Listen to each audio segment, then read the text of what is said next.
తాజా 30 నంద్యాలలో అనుకున్నదే జరుగుతోంది. శిల్పా సోదరుల్లో ఒకరైన శిల్పా మోహన్ రెడ్డి వైసీపీలోకి వెళ్లడం దాదాపు ఖాయమైంది.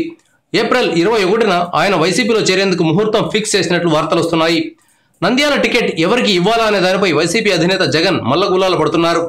నంద్యాలలో ముస్లింల ఓట్లు ఎక్కువగా ఉంటాయి కాబట్టి ముస్లింకు టికెట్ ఇద్దామనే ఆలోచన జగన్కు వచ్చింది. అయితే టీడీపీ నుంచి మోహన్ రెడ్డి వస్తే ఆయనకు టికెట్ ఇవ్వడం గురించి కూడా జగన్ ఆలోచిస్తున్నట్లు చెప్తున్నారు. టీడీపీ నుంచి వచ్చిన వ్యక్తి కాబట్టి చంద్రబాబు మీద, తెలుగుదేశం మీద గట్టిగా విమర్శలు చేయడానికి అవకాశం ఉంటుందన్నది జగన్ అంచనా. శిల్పా సోదరులు భూమా కుటుంబానికి బద్ధ శత్రువులు. టీడీపీ టికెట్ ఎటు భూమా కుటుంబ సభ్యులకే ఇస్తారు.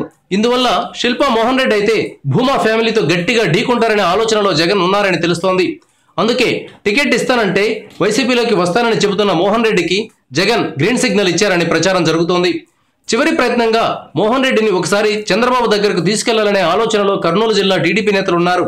శిల్పా సోదరుడైన చక్రపాణి రెడ్డి మోహన్ రెడ్డికి నచ్చజెప్పేందుకు చేసిన ప్రయత్నాలు ఫలించలేదని సమాచారం. 2019లో నంద్యాల టికెట్ వస్తుందని, తెలుగుదేశం పార్టీని వీడొద్దని సోదరుడు చెప్పినా మోహన్ రెడ్డికి నమ్మకం కలగడం లేదు. ఈ నేపథ్యంలో నంద్యాల పరిణామాలపై చంద్రబాబు ఆరా తీసినట్లు సమాచారం. మోహన్ రెడ్డి వెళ్ళినా పెద్ద నష్టం లేదని ఆయన టీడీపీ నేతలతో చెప్పినట్లు తెలుస్తోంది.